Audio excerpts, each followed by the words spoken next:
Good evening, and welcome to Midnight Detective. It's lovely to have you here tonight. Whether you're settling into your favorite chair, or already resting with your eyes closed, letting the world outside begin to fade, thank you for joining this quiet journey. Tonight, we are not walking down a foggy city street, or through the halls of a silent museum. Instead, we are going somewhere much deeper, much darker, and much quieter. We are descending into the vast, silent world of the deep ocean, to listen for a voice that once spoke from the abyss and then fell silent forever. Before we begin our descent, I'd love to know where you are listening from.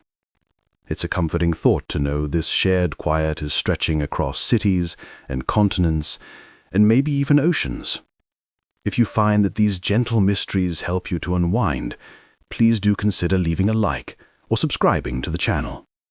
And to all of you who are already a part of this community, thank you for your quiet companionship. I hope this story is just interesting enough to capture your curiosity, but not so interesting that it keeps you from your rest. So find a comfortable position. Let your breathing slow and your shoulders soften. Let the weight of the day drift away as we prepare to listen to the silence. Because in 1997, from the coldest, darkest corner of our planet, something called out, and for a brief moment, we heard it. There is a place on our planet that is less explored than the surface of the moon. It is a world without sunlight, a realm of crushing pressure and profound, unending cold. This is the abyssal plane, the floor of the deep ocean. Down here, thousands of meters below the waves, silence has a different quality. It is not simply the absence of noise. It is a presence. It is the weight of all the water above you, a pressure so immense it could crush steel, and a darkness so absolute that the only light comes from the strange, ghostly creatures that make their own. For most of human history, this world was a complete mystery. We imagined it was a place of monsters, or perhaps a place of absolute stillness where nothing ever changed. We believed it to be a silent world. But we were wrong. The deep ocean is not silent. It is filled with sounds that are simply too low or too strange for our ears to hear without help. It is a world of deep rumbles from the Earth's crust, of the distant songs of whales that travel for thousands of miles, and of the clicks and calls of creatures we have yet to even discover. The deep, it turns out, is whispering. And in the late 20th century, we finally built the tools to listen. The story of how we heard the voice from the deep begins, strangely enough, with conflict. During the Cold War, the United States Navy laid down a vast, secret network of underwater microphones across the oceans of the world. They were called hydrophones, and they were, in essence, giant, sensitive ears placed on the seafloor. Their purpose was to listen for the quiet hum of enemy submarines. They were a tool of war, patient sentinels guarding the silent depths. For decades, they listened, and the secrets they gathered were kept hidden. But when the Cold War ended, this incredible network was offered to science. Suddenly, oceanographers and biologists had access to the entire planet's underwater soundscape. For the first time, we could eavesdrop on the Earth itself. Scientists at the National Oceanic and Atmospheric Administration, or NOAA, began to sift through the endless river of sound. Their leader was Dr. Christopher Fox, a man whose job it was to interpret the planet's quietest and most powerful noises. His team listened for undersea volcanoes, for earthquakes, and for the migrations of the great whales. And in the summer of 1997, their patient ears picked up something else entirely. It came from a remote point in the southern Pacific Ocean, far off the coast of South America. It was a place of brutal cold and crushing depth, not far from the coast of Antarctica. On the computer screens at NOAA, the sound appeared as a strange, elegant shape. It started as a low, almost undetectable rumble, then slowly rose in frequency over the course of about a minute before fading back into the silence. Because of the distinct upward then downward shape it made on the spectrogram, the team gave it a simple, almost playful name. They called it the Bloop. But there was nothing playful about it. The first thing that startled the scientists was its sheer volume. The Bloop was one of the loudest underwater sounds ever recorded. It was picked up by hydrophones over 5,000 kilometers apart. To be heard over such a vast distance, the source of the sound had to be immense, powerful beyond comprehension. It was far louder than the call of any known animal. The blue whale, the largest creature to have ever lived on our planet, is also the loudest. Its deep, resonant calls can travel for hundreds of miles. But the Bloop was many, many times louder than even the most powerful whale song. The second thing that puzzled them was its frequency profile. It wasn't the sharp, explosive sound of an underwater volcano or a bomb. It wasn't the grinding, scraping sound of an earthquake. It had a structure, a contour that suggested something else. Dr. Fox, in an early interview, said that its profile resembled that of a living creature. It did not sound mechanical. It did not sound geological. It sounded, for lack of a better word, organic. And so the mystery was born. If it wasn't a volcano, and it wasn't a man-made sound, what was it? What could possibly be large enough and powerful enough to create a voice that could be heard across an entire ocean? In the quiet labs of NAAO, and later in the curious minds of the public, the speculation began.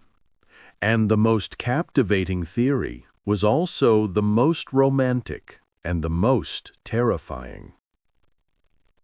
Perhaps, down in the crushing, sunless dark, something was alive, something ancient, something that had been sleeping and had, for a moment, called out.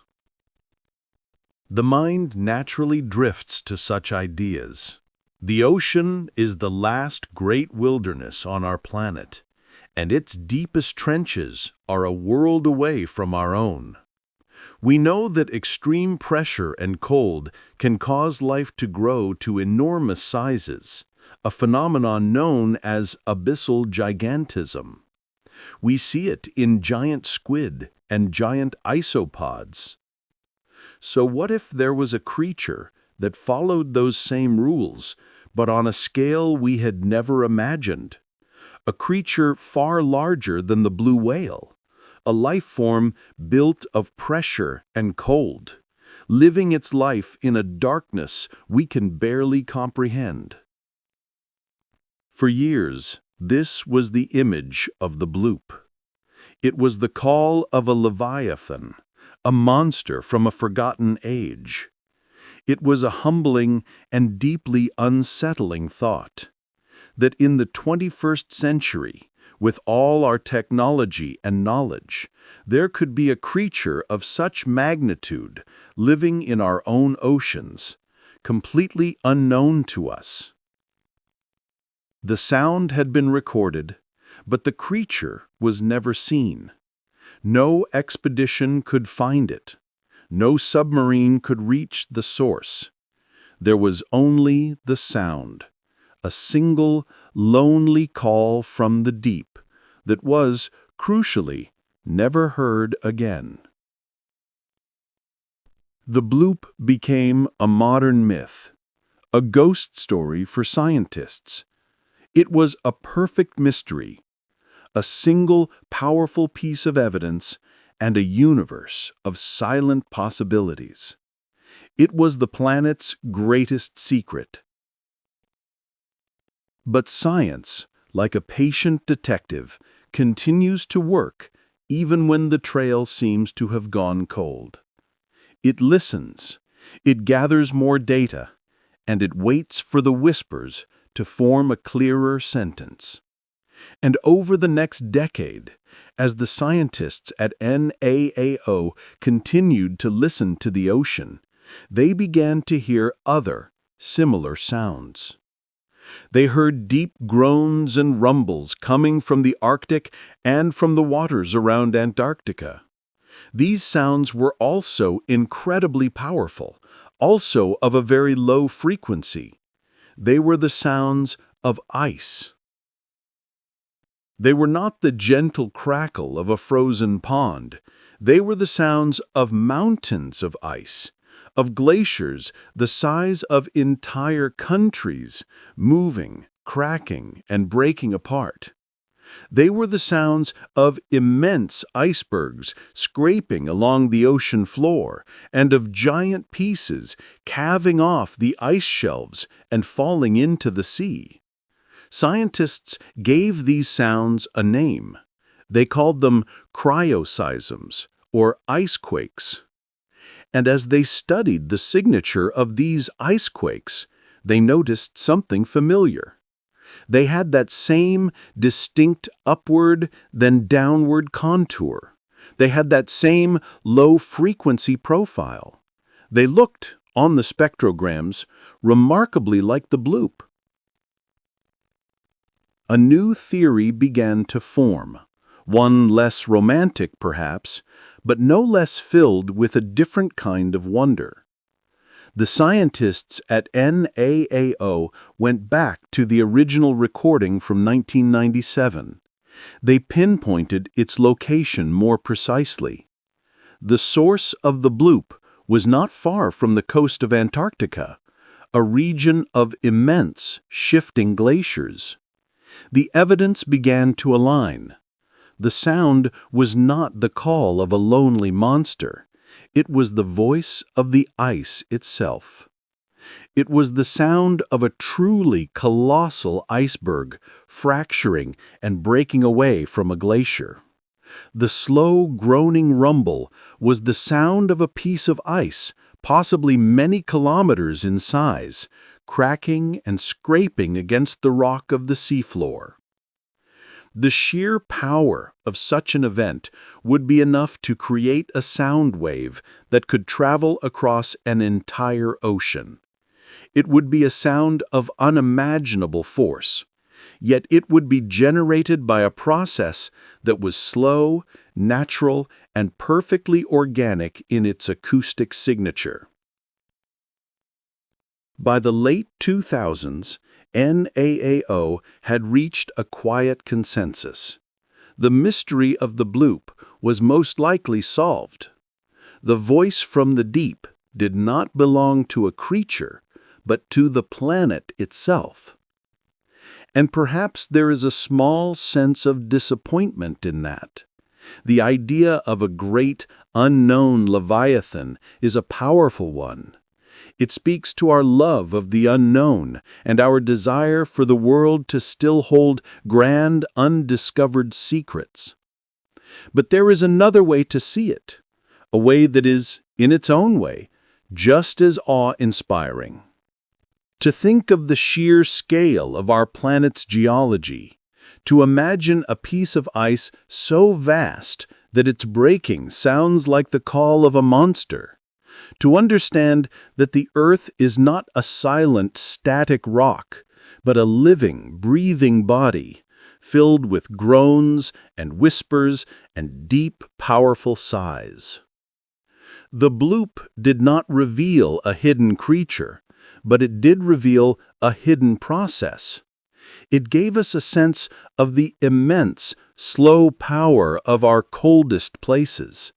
The ice, it turns out, has a voice, and for a moment, in 1997, we were lucky enough to hear it. The mystery did not vanish. It simply transformed.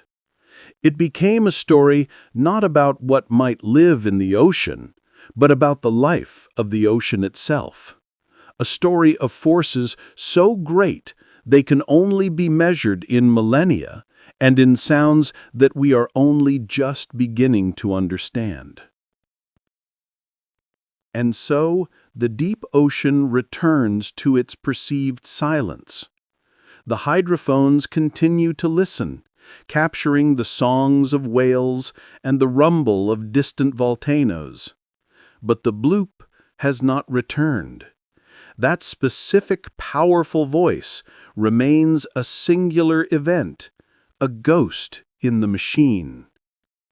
As you rest here tonight, in the quiet of your room, think of that other quiet, the profound, pressurized stillness of the abyss, a world without light, but filled with sound. Remember that even in the quietest places, there are stories unfolding. The planet we live on is never truly silent. It is always moving, always changing, always breathing. And sometimes, if we listen carefully enough, we can hear it.